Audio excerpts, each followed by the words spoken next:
여러분 안녕하십니까. 광주 MBC 뉴스투데이입니다. 먼저 오늘의 주요 뉴스입니다. 광주를 대표하는 전략산업인 광산업이 더딘 성장세를 보이고 있습니다. 14년 동안 축적된 기반시설과 기술력을 무기로 늦기 전에 재도약을 준비해야 한다는 목소리가 높아지고 있습니다. 전남도가 운영하고 있는 각종 위원회에 참여하는 여성 비율이 전국 최하위 수준인 것으로 나타났습니다. 캠핑 인구가 빠르게 늘고 있는 가운데 광주 남부 지역 캠핑장들도 다양한 아이디어로 피서객을 모으고 있습니다. 인기몰이를 하고 있는 순천만 정원이 지역경제 활력을 불어넣는 효자로 거듭나기 위해서는 후방 산업을 육성해야 한다는 지적이 일고 있습니다. 광주의 전략 산업인 광산업이 더딘 성장세를 보이며 흔들리고 있습니다. 14년 동안 다져진 기반 시설과 기술력을 바탕으로 서둘러 재도약의 발판을 마련해야 한다는 지적이 일고 있습니다. 이계상 기자입니다. 초고속 인터넷망을 연결하는 광케이블을 생산하는 업체입니다. 지난 2001년 창업한 이후 광주를 대표하는 광산업체로 발돋움했습니다. 지난해 매출이 270억 원을 넘어설 정도로 가파른 성장세를 이어왔지만 국내 시장이 한계점에 도달하면서 신규 사업 발굴이 녹록치 않아졌습니다. 다행히 해외 시장에 눈을 돌린 덕분에 동남아와 중국 등지에서 성과를 내고 있습니다. 저희 제품들은 가격도 좋고 품질도 월등합니다. 그래서 광통신 제품에 대한 것들은 일본 제품보다 훨씬 더 해외 쪽에서 선호를 더 많이 하고 있습니다. 정부와 광주시가 광산업을 광주의 전략 산업으로 육성한 이후 연 매출 100억 원을 넘는 기업이 20여 곳, 고용 인원도 8,400여 명으로 증가했습니다. 하지만 정부 지원이 재작년 말 종료되면서 광산업의 성장은 눈에 띄게 더뎌졌습니다. 해마다 50% 이상 성장세를 보이다가 작년과 올해는 제자리에 멈춰섰습니다. 이런 상황에서 광산업이 재도약을 하기 위해서는 기업들이 세계적인 기술력을 갖추는 일이 중요합니다. 14년 동안 집적화된 기반시설에다 기술력이 뒷받침된다면 이제 갓 광통신망을 구축하고 있는 동남아 국가는 매력적인 시장이 되기 충분합니다. 대기업과 중견기업과 중소기업과 같이 컨소시엄을 구성해서 앞으로 기술 경쟁력을 더 우위를 점할 수 있는 그런 팀을 이루어서 시장을 개척해야 될 것 같습니다. 광산업이 광주를 대표하는 효자 산업이 될 것인지는 민선 6기 광주시가 시급히 해결해야 할 과제로 떠오르고 있습니다. MBC 뉴스 이계상입니다. 박근혜 대통령을 풍자해 논란이 된 홍성담 작가 그림 세월 5월의 책임 큐레이터가 사과의 뜻을 밝히고 사퇴했습니다. 광주 비엔날레 20주년 특별 프로젝트 책임 큐레이터인 윤범모 가천대 교수는 기자회견을 열어 전시 파행에 따른 도덕적 책임을 간과할 수 없고 비엔날레의 전통과 명예를 지키기 위해 사퇴하기로 결심했다고 밝혔습니다. 윤 교수는 비엔날레 20주년 특별전에는 훌륭한 작품들이 국내 최초로 선보인다며 세월 5월 사태로 출품작들이 상대적으로 조명받지 못하는 일이 벌어지지 않길 바란다고 강조했습니다. 민선 6기 출범 이후 2달째 공석인 광주시 경제부시장에 기획재정부 출신 공직자가 내정 단계인 것으로 알려졌습니다. 광주시는 지난 5일 경제부시장을 개방형 직위 공모를 통해 오는 18일부터 22일까지 지방별정 1급이나 지방 일반 임기제 공무원으로 공개 모집한다고 밝혔습니다. 현재 물망에 오른 경제부시장 후보는 기획재정부 출신으로 외청에 파견 중인 고위 공무원단인 것으로 알려졌습니다. 광주시는 1차 서류 전형 심사와 2차 면접 조서를 거쳐 다음 달 2일 경제부시장을 발표할 예정입니다. 복지 예산 증가와 세수 감소 등으로 지방 재정 여건이 갈수록 나빠지고 있는데요. 이 빠듯한 예산도 제대로 쓰지 못하면서 선심성 사업을 남발하는 사례가 적지가 않습니다. 무안군의 사례를 문현철 기자가 보도합니다. 무안군이 지난해 예산에 반영했다가 쓰지 못하고 해를 넘긴 사업비가 770억 년에 달했습니다. 2년 전보다 무려 2배나 늘었는데 전체 예산의 20%가량 차지했습니다. 이월된 예산은 다른 사업에는 쓸 수 없어 말 그대로 묶인 돈일 수밖에 없습니다. 이들 2월 사업에는 지방선거를 의식해서 지난해 말 신규로 세우거나 증액시킨 선심성 사업들도 대거 포함되어 있습니다. 재정 자립도가 11.5%에 불과하고 자체 세수로 공무원 인건비조차 해결 못하면서 살림살이도 엉망인 셈입니다. 우리가 당연도 예산을 세워야 예산을 그해 쓰지 못하고 다음 연도로 넘기는 2월 사업이 과다하게 발생하고 있는 것은 전체 예산의 운영에서 큰 문제점으로 대두되고 있는 그런 상황입니다. 지방치 조기 상환을 단체장 치적으로 열심히 자랑하는 반면 지역경제 살리기나 시급을 다투는 사업들은 예산이 없다는 이유로 뒷전입니다. 붕괴 위험에 처한 해제 연립주택의 주민 이주나 청계 농공단지 일대 집안 치마 대책 등은 아예 손을 놓고 있습니다. 예산을 내 주머니 돈으로 여기는 행태가 사라지지 않는 한 재정 운영의 효율성과 투명성 논란은 끊이지 않을 것으로 보입니다. MBC 뉴스 문현철입니다. 전남도가 운영하고 있는 각종 위원회 여성 참여 비율이 전국 최하위 수준인 것으로 나타났습니다. 전남도에 따르면 지난해 말 기준 전체 111개 위원회 위원 1,800여 명 가운데 여성 위원은 18%인 330여 명에 그쳐 전국 시도 평균 26.7%보다 8%포인트 이상 낮은 것으로 집계됐습니다. 이처럼 여성 참여 비율이 낮은 것은 건설과 교통, 수산 분야 등에서 여성 활동이 저조하기 때문으로 풀이되는데 현행 여성발전기본법에는 각종 위원회를 구성할 때 특정 성별이 60%를 넘지 않도록 규정되어 있습니다. 친환경 농업 인증이 잇따라 취소되면서 친환경 농업 1번지 전남의 위상이 흔들리고 있다는 지적이 나오고 있습니다. 전남도에 따르면 올 상반기 국립농산물품질관리원으로부터 인증이 취소된 농가는 1,800여 곳으로 전체 3,700여 농가의 절반에 육박했습니다. 이들 농가 대부분은 친환경 농자재에 농약을 섞어 뿌리거나 모내기를 하기 전에 제초제와 화학 비료를 미리 사용했다가 적발됐습니다. 최근 4년 동안 친환경 농업 인증 취소 현황을 보면 해마다 2,000에서 6,000 농가씩 전남 지역 16,000여 농가가 인증 취소됐습니다. 캠핑 인구가 급속도로 증가하면서 지역 캠핑장들도 진화하고 있습니다. 야외에서 숙박하는 것에서 벗어나서 다양한 레포츠까지 마련하면서 캠핑족들을 불러 모으고 있습니다. 김진선 기자입니다. 해남의 한 캠핑장. 2명씩 짝을 지어 타는 카트 경주가 어린이들에게 인기 만점입니다. 바퀴가 4개 달린 오토바이를 타고 바닷가를 질주하는 캠핑족들. 더위마저 잊었습니다.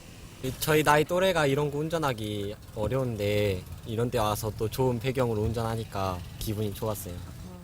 캠핑장들이 늘어나면서 카약과 카트 등 체험 프로그램을 캠핑장에 들여온 겁니다. 지난달 시작된 이곳 여름 캠핑 축제에만 3주 만에 2,500명이 찾았습니다. 이렇게 밖에 나와서 자유롭게 놀고 일단 마음대로 할 수 있으니까요. 뭐 어디 틀에 막혀서 이런 게 아니라 자고 싶으면 자고 놀고 싶으면 놀고 먹고 싶으면 먹고. 현재 전남의 캠핑장은 모두 48개. 이 가운데 6개의 도내 국립 여가 캠핑장에만 지난해 6만 6천여 명이 다녀갔습니다. 어떤 숙박 위주의 어떤 그런 프로그램이 있다고 보면 지금은 숙박과 레저와 어떤 교육, 문화 등 다양한 것들을 한꺼번에 할 수 있는 캠핑 인구 200만 명 시대. 지역 홍보와 관광객 유치 등의 경제 효과가 나타나면서 자치단체들도 앞다퉈 캠핑족 유치에 나섰습니다. 전라남도도 차별화된 남도 캠핑장 환경과 프로그램을 소개하는 홍보 책자를 만드는 등 발빠른 행보를 보이고 있습니다. MBC 뉴스 김진선입니다. 전남 지역이 사계절 전지훈련지로 인기를 끌고 있습니다. 전남도는 지난달 한 달 동안 전국에서 찾아온 470여 개 팀 17,000여 명이 하계 전지훈련을 했고 이로 인한 직간접 경제 효과가 88억 원에 이른다고 밝혔습니다. 시군별로는 나주, 여수, 목포, 순천 등의 순이었고 종목별로는 야구, 축구, 육상 순으로 이들 상위 3개 종목이 전체 종목의 66%를 차지했습니다. 전남도는 스포츠 산업을 통한 고부가 가치 창출을 위해 기반 시설을 확충하고 전지훈련팀 유치 마케팅을 강화할 계획입니다. 이순신 장군의 명량해전을 소재로 한 영화 명량이 인기몰이를 하면서 해남 우수영을 찾는 관광객이 눈에 띄게 늘고 있습니다. 해남군에 따르면 명량 개봉 전 주말인 지난달 26일과 27일 우수영을 찾는 관광객이 100여 명에 그쳤지만 지난달 30일 영화 개봉 이후엔 관광객이 2배 넘게 증가했습니다. 해남군은 오는 10월 명량대첩 축제 기간 동안 영화 명량을 야외 공연장에서 상영하는 방안을 검토하고 있습니다.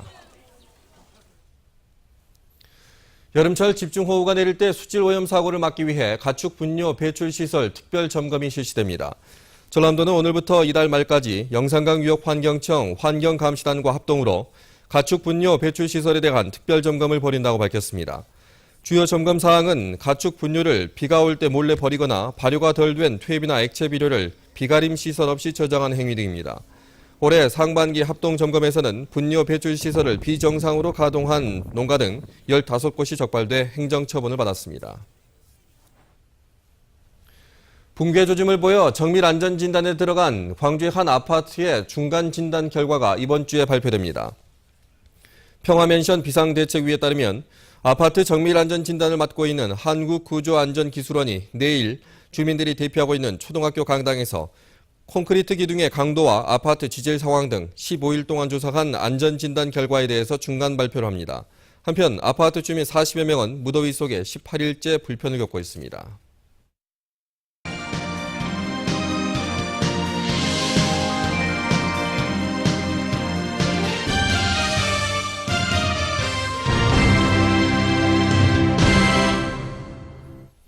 올해 개장한 순천만 정원이 계속되는 관광객들의 발길로 안정적으로 정착했다는 평가를 받고 있습니다. 이제는 순천만 정원을 지역경제 활성화로 연계시키는 후방산업 육성을 서둘러야 한다는 목소리가 나오고 있습니다. 김종태 기자입니다. 지난 4월 개장한 순천만 정원. 개장 넉 달도 안 돼 관람객만 140만 명을 넘어섰습니다. 정원 내 볼거리를 확대하고 컨텐츠를 다양화한 결과입니다. 지난해 정원 박람회의 성공 개최 여세를 몰아 이제 국내 대표 정원으로 자리 잡았다는 평가를 받고 있습니다. 하지만 순천만 정원의 관광객 유치에 행정력이 집중되다 보니 정원 내 화해를 중심으로 한 후방산업 육성은 뒷전으로 밀리고 있다는 우려 섞인 목소리가 높습니다. 순천만 정원을 전략적으로 활용해 지역 산업과 연계한 미래의 먹거리와 일거리를 서둘러 창출해야 한다는 것입니다. 순천시는 내년까지 후방산업 육성 지원을 위해 정원산업지원센터 건립을 서두르고 있습니다. 철쭉연구소 유치와 순천만 정원 내에 심는 화해류 일부를 지역 농민과 계약 재배하는 방안도 추진하고 있습니다. 순천시가 전국 철쭉 생산량이 제일 많은 도시입니다. 정원 박람회를 활용해서 저희들이 지금까지 순천시가 생산하고 있는 품종 15개 품종을 중점으로 더 개발하고 문제는 체계적인 후방산업 육성을 위한 예산 확보. 정원산업지원센터의 경우 전체 건립비만 98억 원으로 빠듯한 시 예산만으로는 어려움이 많습니다. 이런 상황에서 순천만 정원의 새로운 시설 설치보다는 투자 효과가 높은 후방산업 육성에 예산을 집중해야 한다는 지적입니다. 중장기 계획, 경제개발 5개년처럼 중장기 계획을 수립해서 그렇게 차분하게 한 단계 한 단계 수립해서 추진해 나가는 것이 좋을 것 같고 필요하다면 우리 순천시의회도 특별위원회를 구성해서 열심히 지원하고 순천만 정원의 다양한 식물 자원을 토대로 어떻게 효과적인 후방 산업을 육성해 나가느냐가 지속 가능한 지역 발전을 꾀하는 생태도시 순천시의 또 다른 고민이 되고 있습니다. MBC 뉴스 김종태입니다. 자사고 재지정을 둘러싼 논란이 계속되고 있는 가운데 광주 송원구의 대응이 주목되고 있습니다.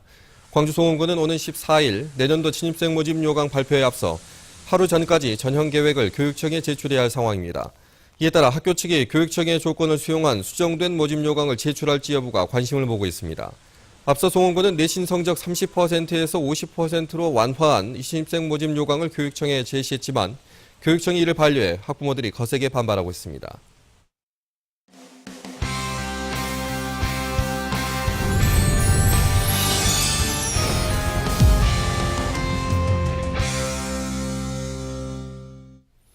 광주 MBC가 창사 50주년을 맞아서 선정한 희망인물을 소개해드리는 순서입니다. 오늘은 사람을 늘 가슴속에 생각하면서 직원들에게 존경받는 기업인으로 남고 싶어하는 한 사업가를 소개해드립니다. 이재원 기자입니다.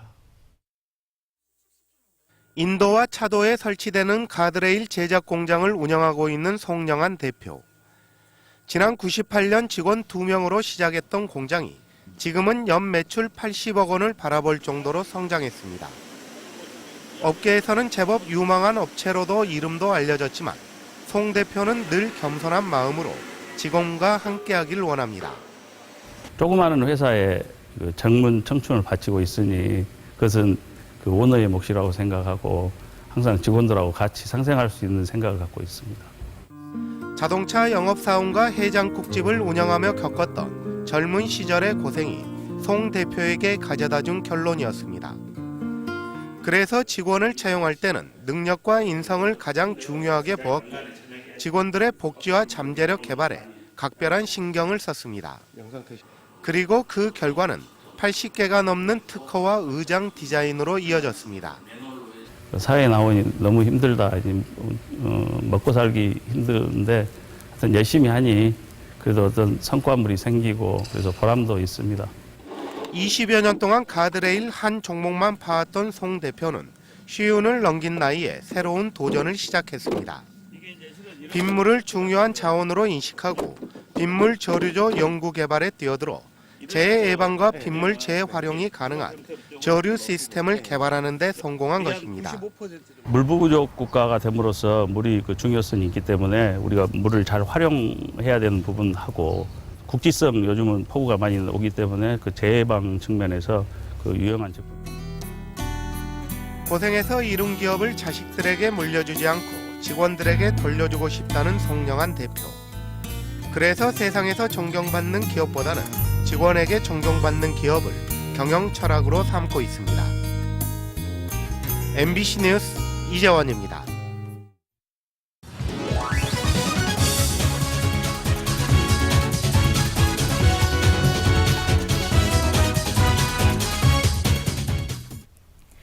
안녕하세요. 스포츠투데이입니다. 기아 타이거즈 주말 동안 홈팬들에게 큰 선물을 안겨줬습니다. 연패에 빠져 힘겨워하던 기아는 어느새 3연승을 질주하고 있습니다.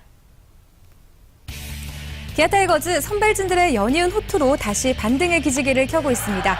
선발로 나선 김병현 선수는 6이닝 2실점으로 승리를 따냈는데요. 작년 6월 이후 약 1년 만에 퀄리티 스타트를 기록한 겁니다. 기아로 이적 후 6이닝 이상을 던진 건 어제 경기가 처음입니다. 1회에 롯데 최준석에게 2점 홈런을 맞았지만 삼진 6개를 잡아내며 추가 실점 없이 마운드를 지켰습니다. 경기 전 오늘 이기면 4강 가능성이 있으니 잘해보자며 동료들의 사기를 북돋았다고 하는데요.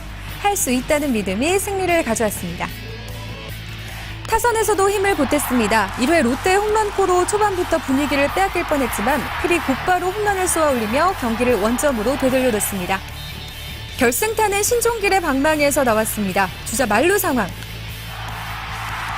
신종길이 좌중간을 시원하게 가르는 3루타를 때립니다. 적시타가 나오지 않아 번번이 승리를 놓쳤던 기아. 신종길의 싹쓸이 3루타가 더욱 시원하게 느껴집니다. 기아 타이거즈 현재 43승 53패로 7위에 머물고 있습니다.